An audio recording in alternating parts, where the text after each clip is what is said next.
Hello dear students, welcome to my channel. बेटा जी, हम क्लास 10th के स्टूडेंट्स के लिए मैथ्स का प्रैक्टिस पेपर का सॉल्यूशन कर रहे हैं। प्रैक्टिस पेपर नंबर 1 और 4। 1 हमारा स्टैंडर्ड पर बेस्ड था और 4 अपना बेसिक पर बेस्ड था। इन दोनों का सॉल्यूशन मैं अपलोड कर चुकी हूँ। और मैं एक बात ज़रूर कहना चाहूँगी कि जो बेसिक वाला पेपर है वो स्टैंडर्ड वाले बच्चों को भी ज़रूर करना चाहिए, क्योंकि बेसिक वाले क्वेश्चन स्टैंडर्ड मैथ्स में 100% आ सकते हैं, क्योंकि उनका लेवल भी इतना ज़्यादा ईजी नहीं है। तो जिनको अच्छी प्रैक्टिस करनी है, अच्छे मार्क्स लेने हैं, वो इन पेपर को भी, बेसिक वाले को भी अवॉइड ना करें। आज मैं आपको कोड नंबर बी कह लो या पेपर नंबर 2 कह लो, जो कि स्टैंडर्ड पर बेस्ड है, वो स्टार्ट कराने जा रही हूँ। इंस्ट्रक्शंस आपको सबको पता है, पहले 2 पेपर से मैं देख चुकी हो, तो इनको रिपीट करने की मुझे कोई ज़रूरत नहीं है। हम सीधा अपना सॉल्यूशन स्टार्ट करेंगे। ये देख लीजिए, सेक्शन नंबर 1 खंड के है, जिसमें एक एक नंबर के 20 क्वेश्चन है, ठीक है। और 2 पेपर क्योंकि मैं सॉल्व करवा चुकी, तो मैं बहुत ज़्यादा टाइम इनके सॉल्यूशंस पर नहीं लगाने वाली हूँ। हम हिंट्स की बात करेंगे। कोई डाउट है तो आप टेलीग्राम ग्रुप का लिंक मैंने शेयर कर रखा है हर वीडियो में। एक ही कॉमन ग्रुप मैंने अब बना दिया है सभी के लिए, तो उसको आप ज्वाइन करें। उसके थ्रू आप मुझसे कॉन्टैक्ट करके अपनी प्रॉब्लम शेयर कर सकते हो। देखो भाई, हिंदी में भी देख लीजिए और इंग्लिश में भी। यदि 2 धनात्मक पूर्णांक पी और क्यू, पी है ए क्यूब बी स्क्वेयर, इसको इरेज कर दें। पी है A cube multiplied by B square, जिसमें ए और बी अभाज्य हैं। इंग्लिश में कहूँ तो these are 2 prime numbers. Clear है। Q A into B cube है, Q A into B cube है। ए और बी प्राइम नंबर्स हैं, तो इनका जो एलसीएम होगा वो क्या होगा। If two positive integers p and q can be expressed as p is equal to a cube B square and q is equal to a into B cube, where a and b are prime numbers. तो result obtained, अच्छा ठीक है, ध्यान देंगे। The result obtained by dividing the product of positive integers by LCM। Hindi medium वाले बच्चे भी इस बात को एक बार फिर से देख लें।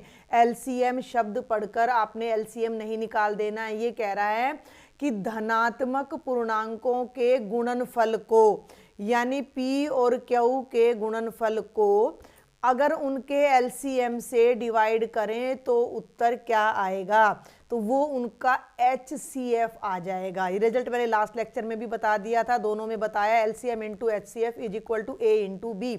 2 नंबर्स की प्रोडक्ट और उन दोनों का एलसीएम और HCF की प्रोडक्ट इक्वल होती है। अगर मैं एलसीएम को यहाँ से हटाकर यहाँ ले जाती हूँ, यानी नंबर की गुणा को एलसीएम से डिवाइड करती हूँ, तो मेरा उत्तर HCF आएगा। तो ये यहाँ पर कुल मिलाकर हमें और कुछ नहीं करना था, यहाँ पर हमें केवल इन दोनों का HCF निकालना था, जो कि एक उलझी हुई लैंग्वेज में, एक कंफ्यूजिंग लैंग्वेज में आपको दे दिया गया है।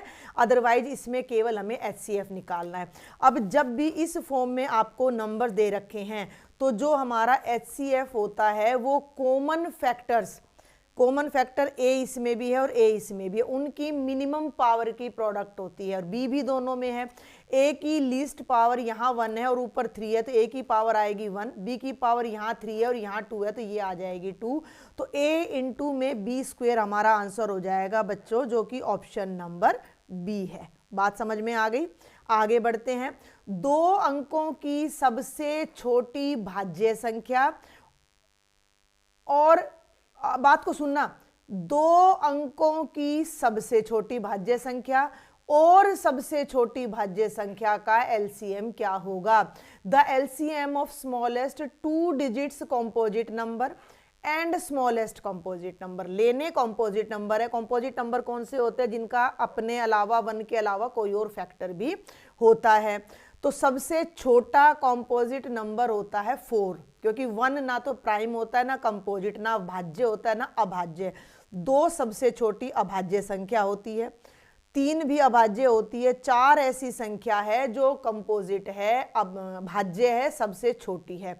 तो एक तो आपको 4 पकड़ना है, और 2 नंबर का भी भाज्य संख्या लेनी है, कंपोजिट नंबर लेना है, वो 10 होता है।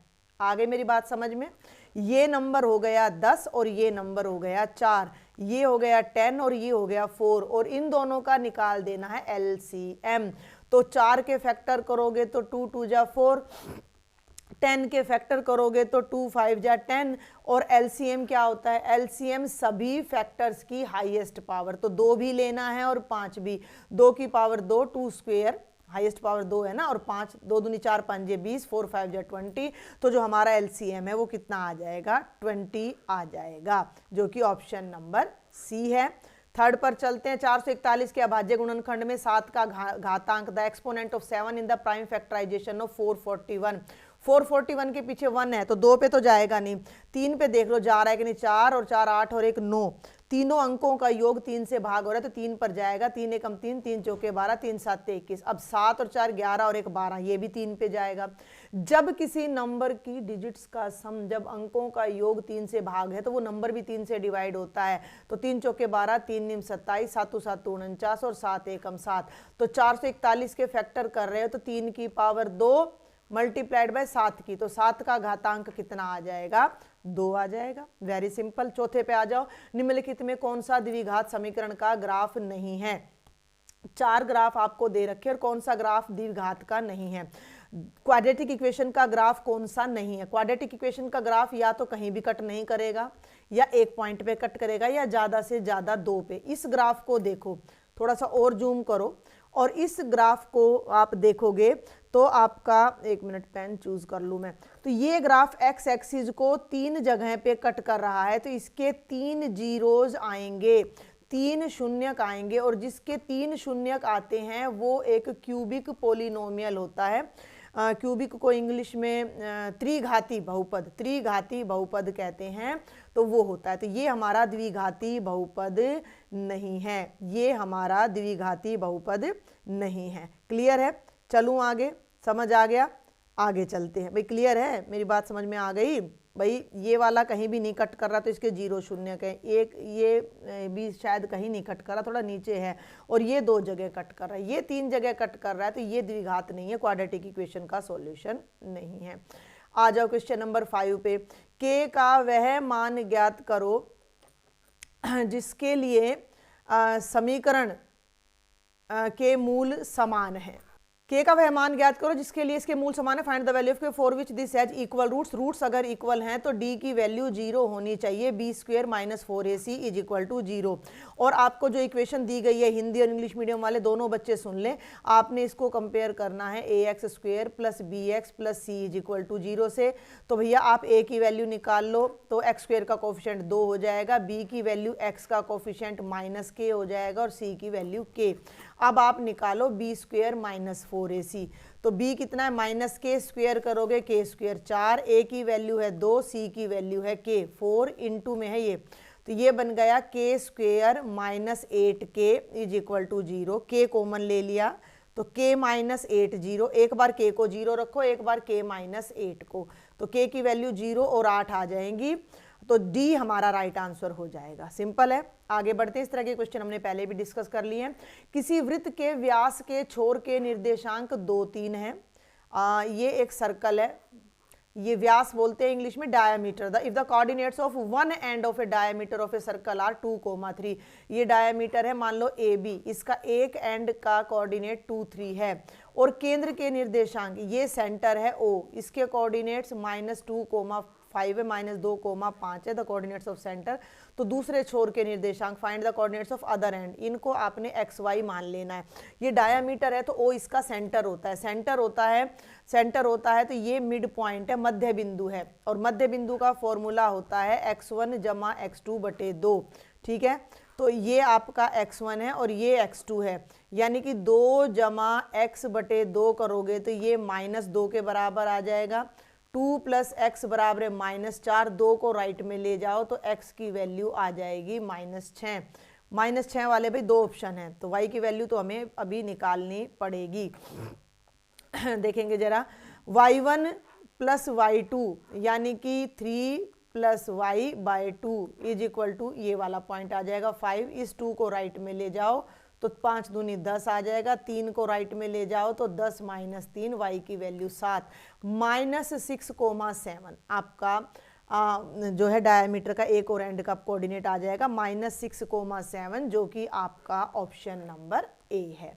क्वेश्चन नंबर 7, सभी खालिस्तान त्रिभुज समरूप होते हैं, समद्विबाहु या समबाहु, तो सभी इक्विलेटरल ट्रायंगल सिमिलर होते हैं। समद्विबाहु नहीं हो सकते हैं क्योंकि किसी की दो ऊपर वाली साइड इक्वल हो सकते हैं, किसी की साइड वाली, लेकिन समबाहु त्रिभुज हमेशा हमारे क्या होते हैं, समरूप होते हैं। तो अगली स्लाइड पर चलते हैं। ये है भाई, मैं बहुत कोशिश करती हूँ कि आपको टाइमली मैं दे सकूँ, लेकिन और भी कई रिस्पॉन्सिबिलिटीज़ होती हैं तो टाइम कई बार नहीं निकल पाता तो थोड़ा आप पेशेंस रखा करें। चलिए, दी गई आकृति में AC और AB O पर केंद्रित वृत्त की स्पर्श रेखाएं हैं। AB and AC are the tangents. AB and AC are the tangents to a circle centered at O. If angle COD यानी अगर ये एंगल 120 है, देन एंगल BAO, तो ये वाला एंगल आपने निकालना है। बहुत ही आसान है, थोड़ा सा दिमाग लगाना है। एक तो मेरी बात ध्यान से सुन लो, जब ये दोनों टेंजेंट्स हैं तो दो तीन बातें आपको पता होनी चाहिए। ये रेडियस है तो ये एंगल हो गया आपका 90 डिग्री। दूसरी बात मैं बता दूं कि जब ये पॉइंट को जब आप सेंटर से मिलाते हो तो ये ऊपर नीचे वाले ट्रायंगल सिमिलर होते हैं, तो ये वाला एंगल और ये वाला एंगल बराबर होता है। तो हम ये वाला एंगल निकालेंगे CAO। कैसे निकालेंगे वो देखो भाई, ये एंगल 120 है और ये पूरी एक स्ट्रेट लाइन है, तो ये जो अंदर वाला एंगल है, अगर मैं कलर चेंज करूं तो ये एंगल आ जाएगा मेरा 60 डिग्री। आगे मेरी बात समझ में, इस एंगल का और इसका, इन दोनों का सम 180 है। बाहर वाला 120 है तो अंदर वाला हो गया 60, ये 90 का है। अब इस ट्रायंगल ACO को आपने देखना है। ACO का एक एंगल 90 का है, एक 60 का है। 90 प्लस 60 कितना हो गया, 150।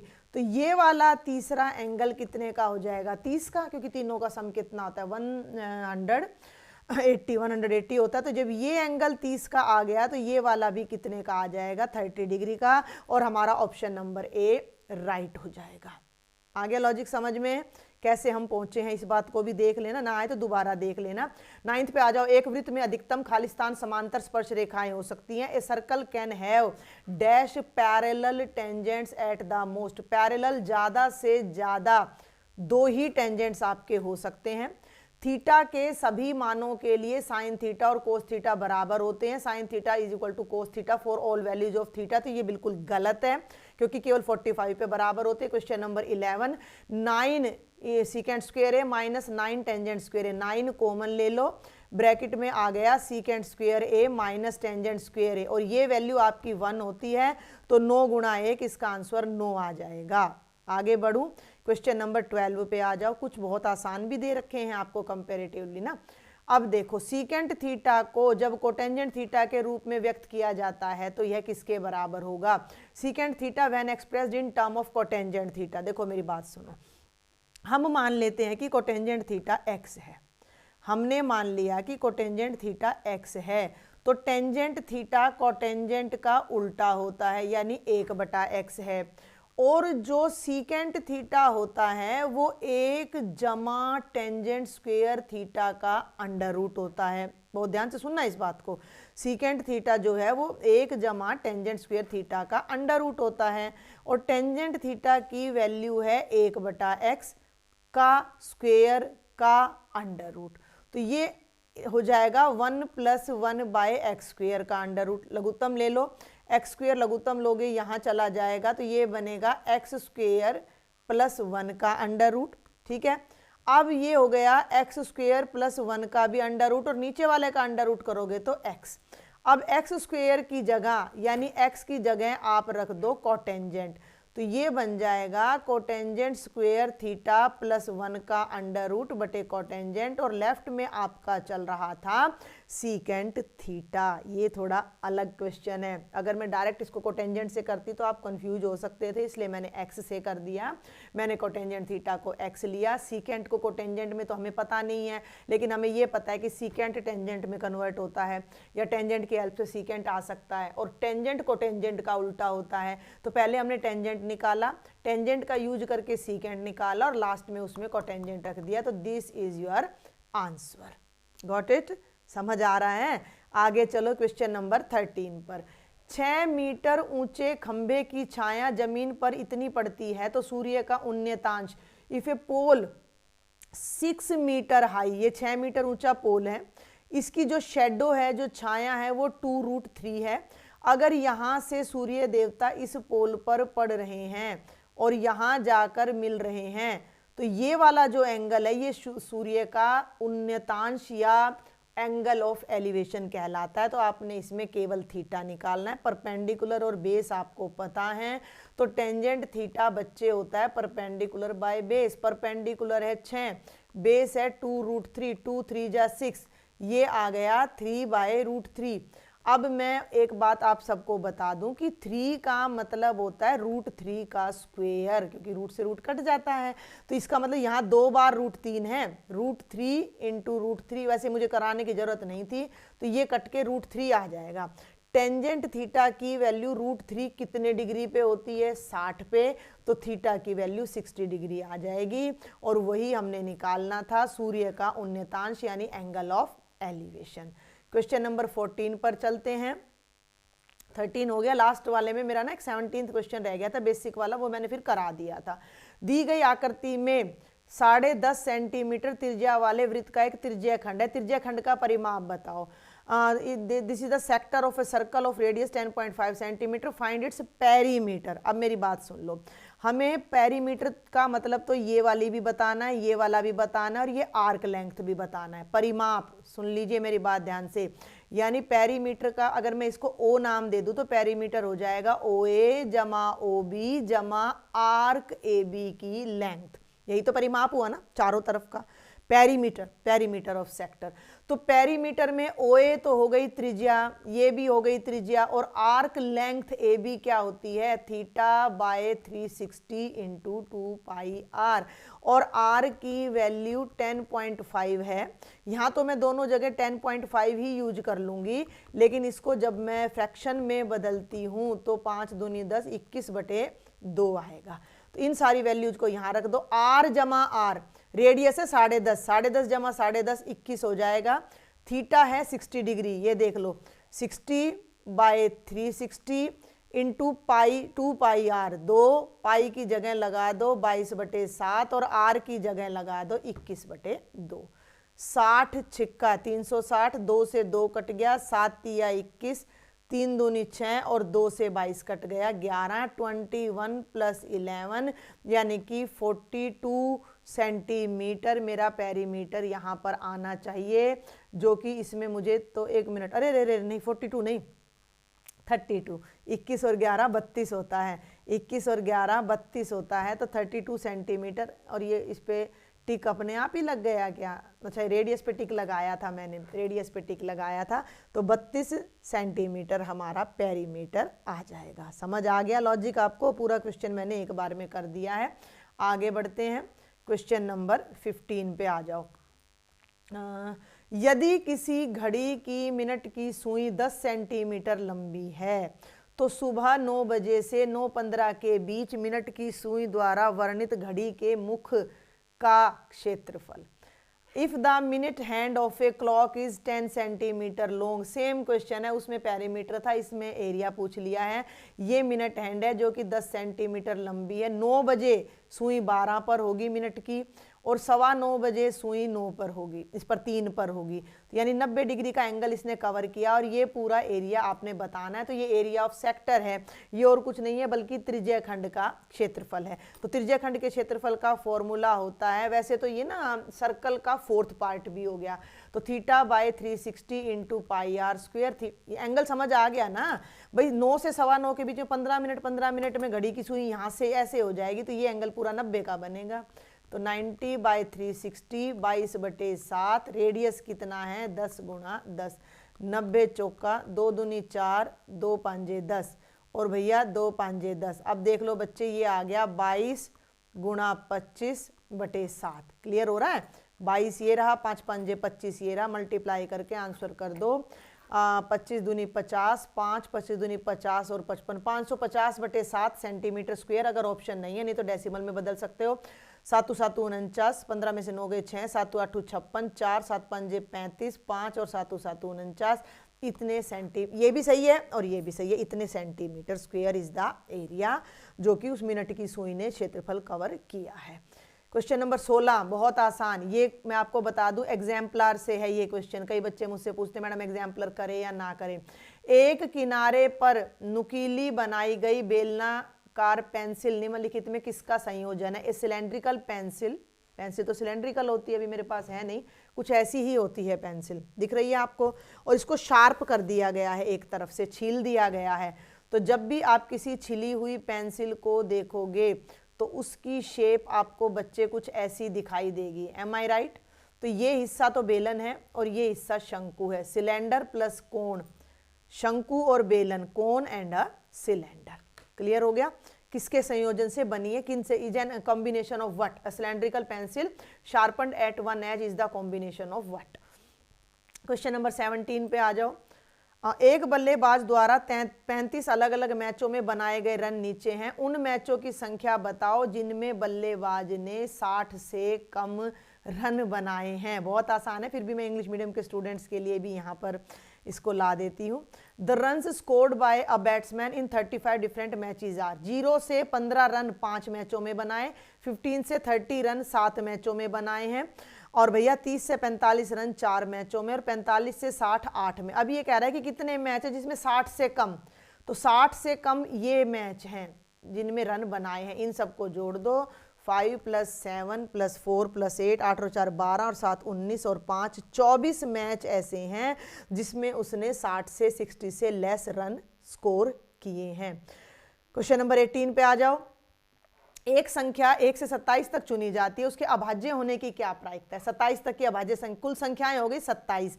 अभाज्य कौन कौन सी हैं? एक अभाज्य नहीं होता, अभी इसी लेक्चर में बता चुकी, 2 3 5 7 11 13 17 19 23, 21 नहीं होता, 23 24 25 26, बस ये हैं। कितनी हो गई? 1 2 3 4 5 6 7 8 9। ये सारे के सारे मैंने प्राइम नंबर्स लिखे हैं जो कि 9 है गिनती में। टोटल नंबर 27 है, तो 27 में से प्राइम नंबर की probability, the probability of that it is prime, 1 to 27 total numbers है, उसमें प्राइम की प्रोबेबिलिटी 9/27 यानी कि 1/3, यानी कि ऑप्शन नंबर सी। अब 2 आपके असर्शन रीजन आ जाते हैं, इनकी डिटेल बताने की भी मुझे कोई ज़रूरत नहीं है। अब हम सीधा क्वेश्चन नंबर 19 पर आएंगे कि असर्शन रीजन होते क्या हैं। जिन बच्चों को नहीं पता, पहले के 2 सॉल्यूशन आप देख लीजिए, पेपर नंबर 1 का और 4 का।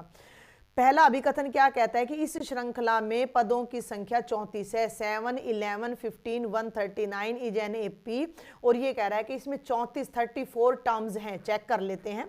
ए यानी फर्स्ट टर्म 7 है, डी 4 है, 11 में से 7 गया 4, 139 लास्ट टर्म है, तो हमने मान लिया कि ये nth नंबर पे है, तो a + n-1 इंटू डी बराबर 139। ए कितना हो गया? 7 जमा n-1 गुणा 4 बराबर 139। 7 को राइट में ले जाओ और इसको सॉल्व कर लो।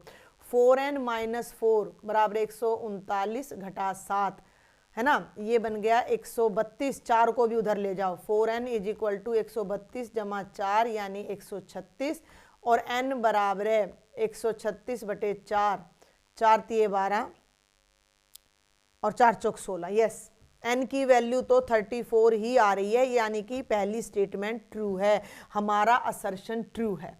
अगली स्लाइड पर चलते हैं, थोड़ा सा जूम करते हैं। इंग्लिश मीडियम में भी मैं साथ के साथ दिखा देती हूँ। The number of terms in this sequence is 34। Yes, it's correct, वो अभी मैंने आपको प्रूव करके भी दिखा दिया है। अब मेरी बात सुन लो, दूसरे पे आ जाओ। किसी एपी के लिए यदि पहला पद ए है, सामान्य अंतर n है, n पदों की संख्या है, तो Sn का ये फॉर्मूला होता है n/2 2a + n-1 into D. Yes, this is also true, ये भी ट्रू है। इंग्लिश मीडियम वाले बच्चे देख लें कि अगर आपको a n और d दे रखा है तो ये Sn का फॉर्मूला होता है, तो ये भी ट्रू है, ये भी ट्रू है, लेकिन रेलिवेंट नहीं है।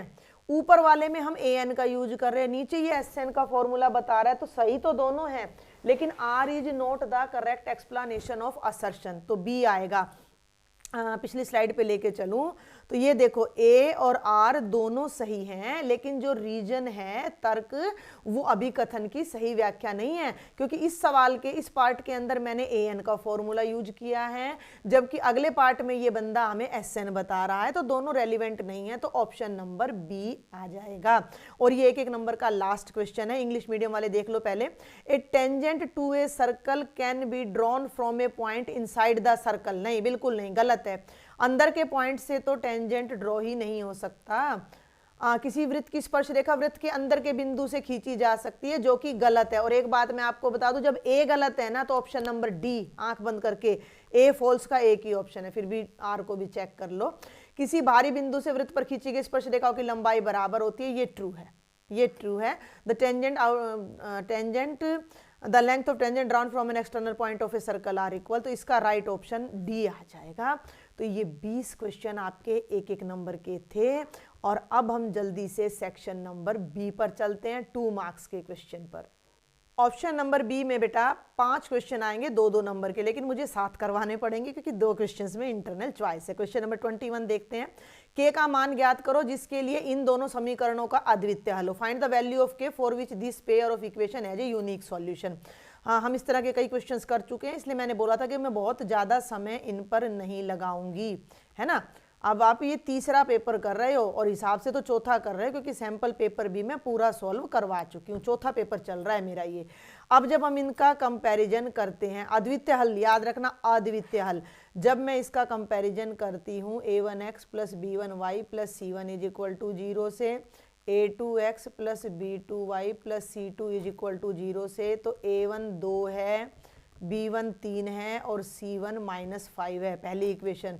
दूसरी से देख लो तो a2 k है, b2 -6 है और c2 -8 है। यूनिक सॉल्यूशन के लिए a1 by a2 is not equal to b1 by b2, यानी कि 2 बाय k, है ना, 2 by k is not equal to 3 by -6, 3 एकम 3, 3 दूनी 6, तो ये आ गया 2 by k is not equal to 1 by -2। इसको तो यहाँ ले जाओ -4 और इसको ले जाओ -4 इज नॉट इक्वल टू के, यानी के की जगह -4 नहीं रखना है। उसके अलावा आप कोई भी वैल्यू रखोगे आपको यूनिक सॉल्यूशन मिलने वाला है। इसी में हमें एक इंटरनल चॉइस भी दे रखी है, अब उसको देखेंगे।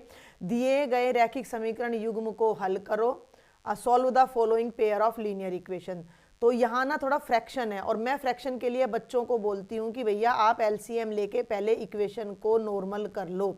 ये पहली इक्वेशन है बेटा, मैं इसको या तो 6 एलसीएम ले लेती हूँ या दोनों तरफ मैं 6 से मल्टीप्लाई कर देती हूँ। हर टर्म को मैंने 6 से मल्टीप्लाई कर दिया, ठीक है। आ रही है समझ में बात? First term, second term, third term, तीनों को 6 से मल्टीप्लाई कर दिया, तो 2 3 जा 6, 3x, 3 दूनी 6, 4y बराबर है -6। ये बन गई मेरी इक्वेशन नंबर 1। दूसरी को पकड़ो, तो ये है x minus y by 3 is equal to 3। नीचे 3 लघुत्तम है तो सबको 3 से मल्टीप्लाई कर दो, ये बनेगा 3x, 3 गुणा वाई बटे 3 और बच्चे 3 गुणा 3, 3 से 3 कट जाएगा और ये बनेगा 3x माइनस वाई बराबर है 9। ये बन गई इक्वेशन नंबर 2। आप देखोगे कंपैरेटिवली इस टाइप के क्वेश्चन आपको इजी मिलेंगे। देखो यहाँ भी 3x और यहाँ भी 3x है, तो आपको सॉल्व करने में कोई दिक्कत नहीं आएगी। यहाँ लिख लो 3x माइनस वाई बराबर है 9। दोनों इक्वेशंस में x का जो कोफिशिएंट है वो सेम चल रहा है। थोड़ा मैं दोबारा लिख दूंगी यहाँ, 3x plus 4y is equal to -6 और 3x minus y is equal to कितना आ जाएगा, फिर मिला लो, 3x minus y is equal to 9 और 3x plus 4y is equal to -6। Sign change कर दो, घटा दो, सब्ट्रैक्ट कर दो, घटाने पर माइनस प्लस माइनस कैंसिल हो गया, 4y प्लस वाई 5y और -9 और -6 -15, 5 से 15 कैंसिल हो जाएगा और y की वैल्यू -3 आ जाएगी। y की वैल्यू को यहाँ पुट कर दो, 3x minus of -3 is equal to 9, ठीक है। और ये हो जाएगा 3x, 3 घटा घटा जमा 3, 3 राइट में जाएगा तो 9 में से 3 गया 6 और 3 दूनी 6, x की वैल्यू 2, y की वैल्यू -3 आ जानी चाहिए, ठीक है। आप इसको क्रॉस चेक भी करके देख सकते हो। तो ये बड़ा ही आसान सा क्वेश्चन था। अब चलते हैं क्वेश्चन नंबर 22 पर। इसमें कोई इंटरनल चॉइस नहीं है। यदि बिंदु ए बी सी डी क्रम में लिए गए समांतर चतुर्भुज के शीर्ष है तो P का मान ज्ञात करो। If these 4 points are the vertices of a parallelogram taken in order find the value of P। तो इसी तरीके का आप एक पैरेललोग्राम पहले यहाँ ड्रॉ कर लो, चारों वर्टिसेस लिख लो और पैरेललोग्राम की प्रॉपर्टी लगा दो। अगर आप डायग्राम अच्छे से बना आते हो तो आपको कुछ लिखने की जरूरत ही नहीं है। ए के कोऑर्डिनेट्स है 6 1, बी के हैं 8 और 2, सी के हैं 9,4 और डी के हैं P,3। पैरेललोग्राम के विकर्ण एक दूसरे को समद्विभाजित करते हैं। The diagonals of a parallelogram bisect each other, यानी कि ये जो पॉइंट है ओ, ये AC का भी मिड पॉइंट है और BD का भी मिड पॉइंट है। AC का मध्य बिंदु और BD का मध्य बिंदु सेम होगा। इस कॉन्सेप्ट को यूज करके हम P की वैल्यू निकालेंगे। आ गई मेरी बात समझ में? मिड पॉइंट ऑफ AC, एक 2 ही नंबर का क्वेश्चन है, is equal to mid point of BD। AC का मध्य बिंदु बराबर है BD का मध्य बिंदु। समझ आ गई बात? अब AC का मध्य बिंदु अगर निकालना है तो A और C के कोऑर्डिनेट्स लो, x1 प्लस x2 6 जमा 9 बटे 2 और 1 जमा 4 बटे 2। क्लियर हो गया? बराबर x1 मिड पॉइंट का आप लिख भी सकते हो कि x1 जमा x2 बटे 2, y1 plus y2 by 2 is the formula for mid point. अब आप ले लो भाई BD के मिड पॉइंट, तो BD को देखो तो ये बनेगा 8 प्लस P बाई 2 और 2 प्लस 3 बाई 2। इन दोनों की तुलना कर लो, पहले वाले की। ये बनेगा 15 बटे 2 और ये बनेगा 8 जमा P बटे 2। 2 से 2 कट गया, P है ये, B नहीं है, तो 15 बराबर है 8 जमा P। 8 को यहाँ ले आओ, 15 में से 8 गए 7, P की वैल्यू कितनी आ जाएगी?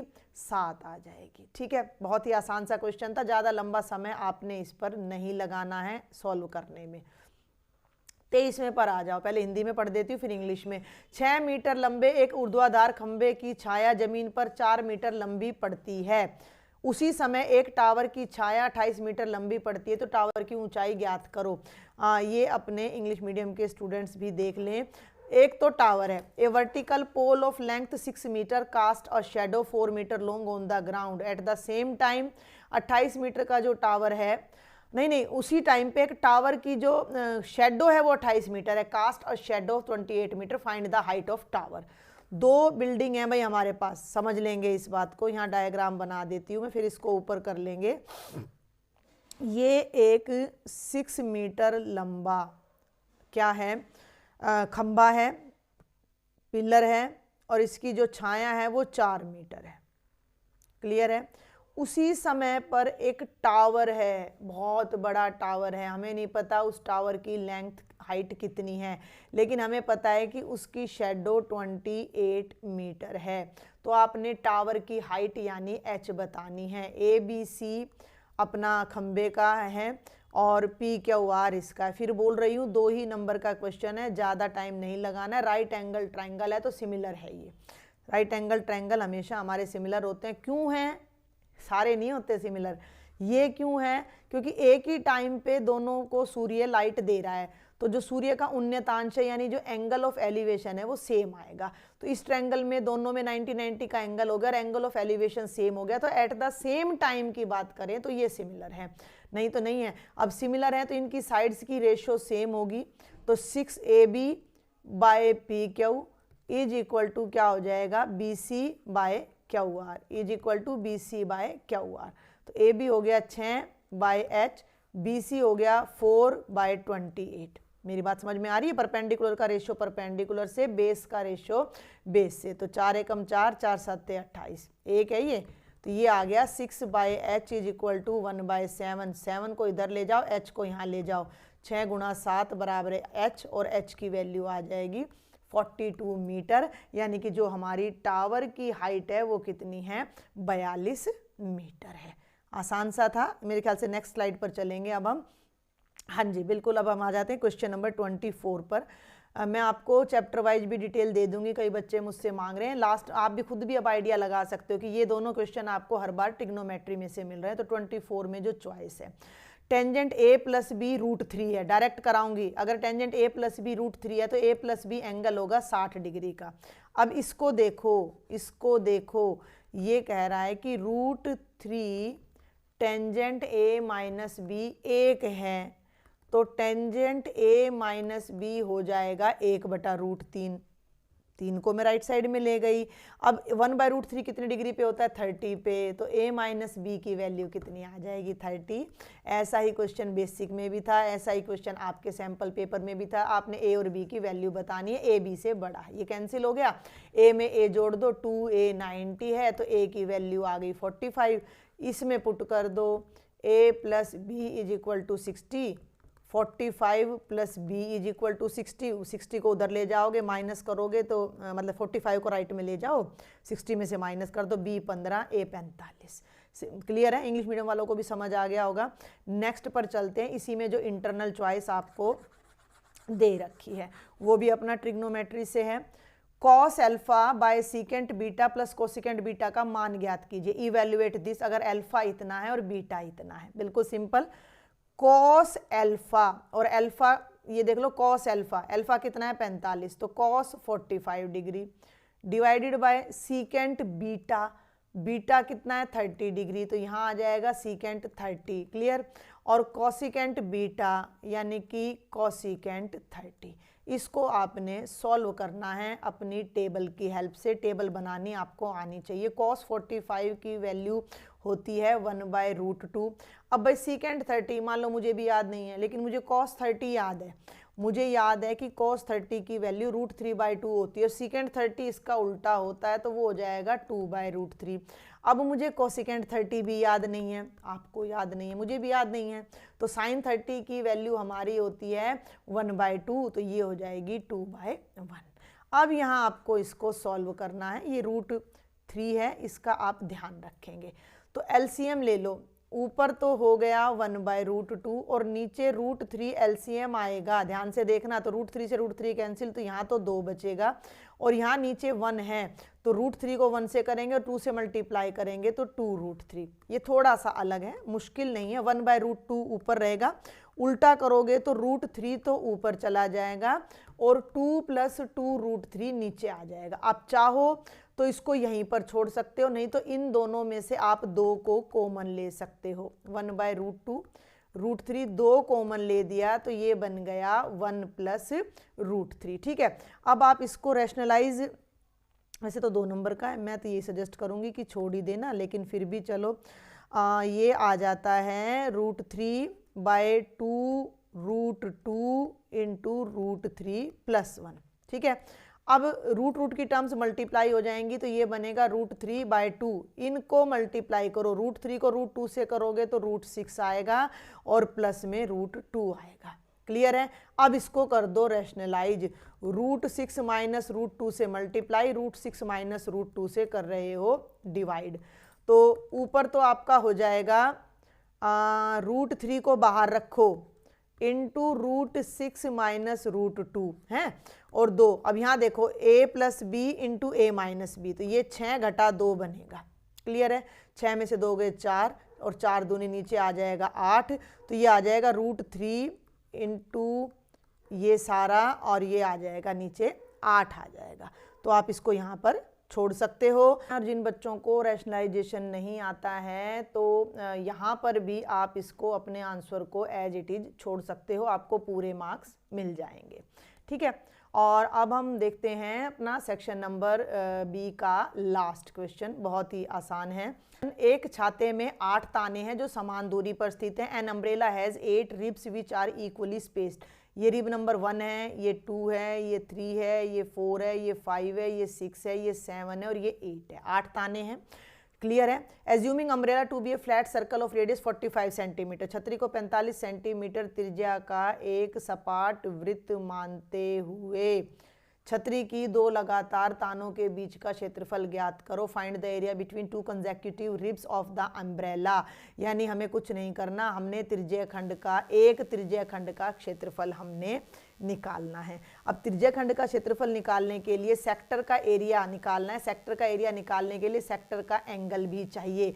हमें रेडियस पता लग गया है 45 सेंटीमीटर है, ये एंगल चाहिए।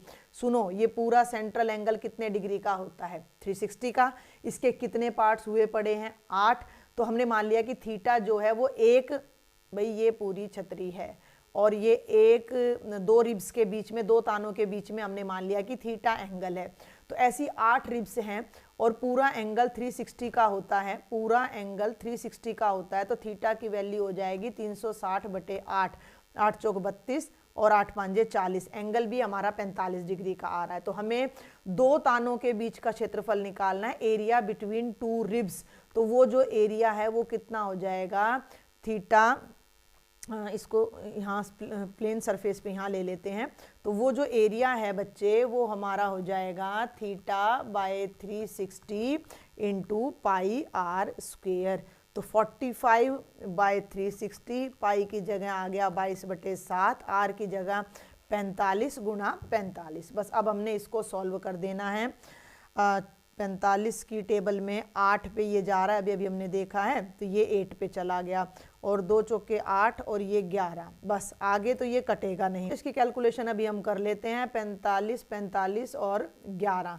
देखो अब मैं एक बात आपको बता दूं, 45 45 का मतलब है 45 का स्क्वायर। जिस नंबर के एंड में 5 आ रहा ना उसका स्क्वायर में पीछे तो 25 आ जाएगा। और क्योंकि मुझे 45 का स्क्वायर करना है तो मैं 4 को 5 से गुणा कर दूंगी, 4 5 20। ये ट्रिक होती है। मान लो मुझे 35 का स्क्वायर लेना है तो 3 को तो 4 से गुणा कर दो 12 और पीछे कर दो 25, तो ये होता है। तो 45 का स्क्वायर तो हो गया 20 25 और आगे है ये 11, तो 20 25 को 11 से गुणा करना। 11 से भी गुणा करने की जरूरत नहीं है। मैं क्या करूंगी, मैं इनको जोड़ती चली जाऊंगी। सबसे पहले मैं लिखूंगी 5 5। देखो मैं क्या कर रही हूँ, मैं 20 25 को 11 से गुणा कर रही हूँ। तो मैं सबसे पहले लिखूंगी 5। अब मैं 5 में 2 जोड़ दूंगी 7, 2 में 0 जोड़ दूंगी 2, 0 में 2 जोड़ दूंगी मैं 2, ठीक है। और आगे